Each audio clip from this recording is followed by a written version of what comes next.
The 1% in the U.S. have a combined wealth of $21.9 trillion. That money could pay all the student loans for every single student in the U.S. It could pay off all the credit card debt. It could cover the mortgage payment of every homeowner for 2 years.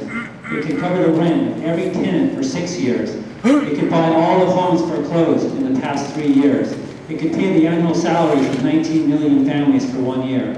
Give a $10,000 bonus to every worker. Triple the number of teachers and give them a $30,000 raise each. And that's not all. With the remaining $4 trillion, we could have paid for the Marshall Plan, the Louisiana Purchase, the New Deal, NASA, the Vietnam War, on and on. There's no end to it. We're poor, we're declining living standards because they're rich, because of that $21.9 trillion.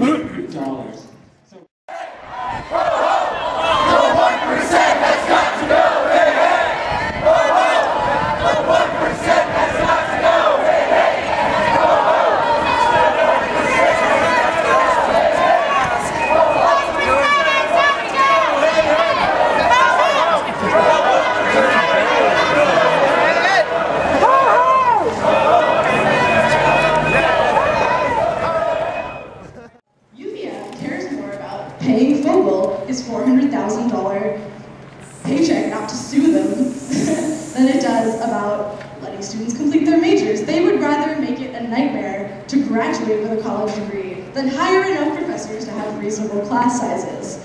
We all know at this point that education is a social necessity. It's like housing, it's like food, you really don't have any prospects without it. And yet, like housing, like food, they've turned it into an industry run by corporations.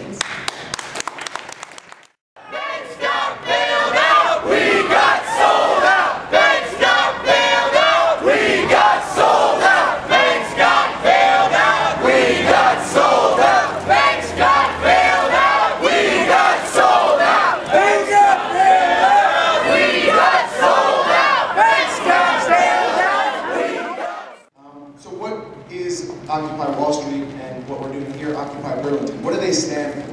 Well, I think you can look at it two ways. One, you could look at it as representing all the ills in our society and bringing them to the fore. And I'm talking about, 50 million people in the United States living in poverty right now, and 25 million people unemployed or underemployed, as well as $1 trillion of student debt. These are just some examples of the times that we're facing. And so, from the other angle, Occupy Wall Street is a way to not just show those things, but show another side of us, show a creative side of us, open up the space to do new things, to think about things in a way that we haven't thought about them in a long time.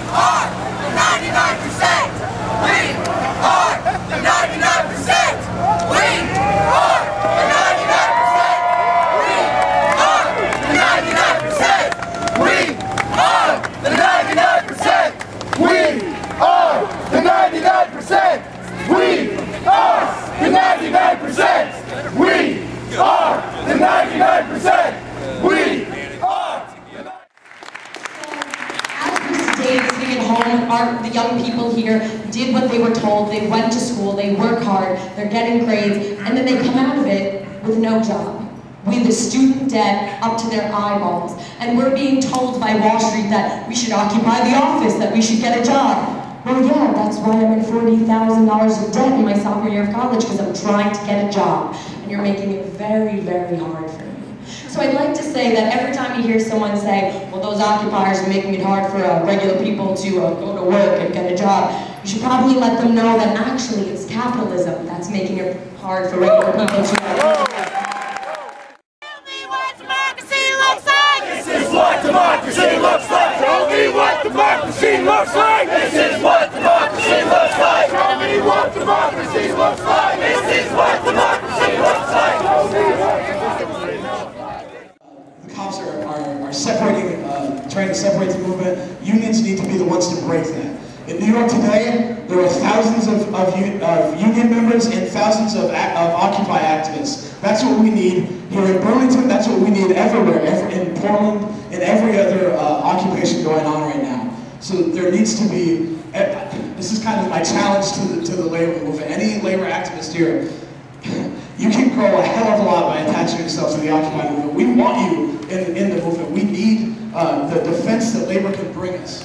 So get involved, help us reestablish ourselves, help us get back on our feet, and we'll bring a better world about. That's how we're going to do it.